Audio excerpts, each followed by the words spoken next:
Hello everyone, this is my review of this silicone clip-on colander.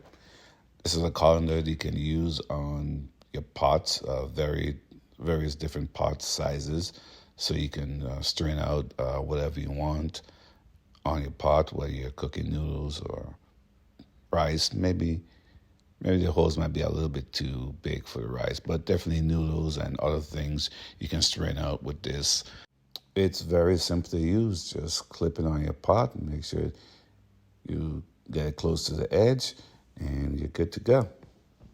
It is very easy to use, so if you just want to wash your fruits and strain them out, you can do it. Or, like I said, with noodles, pasta, works well with that too. So I hope this review helps.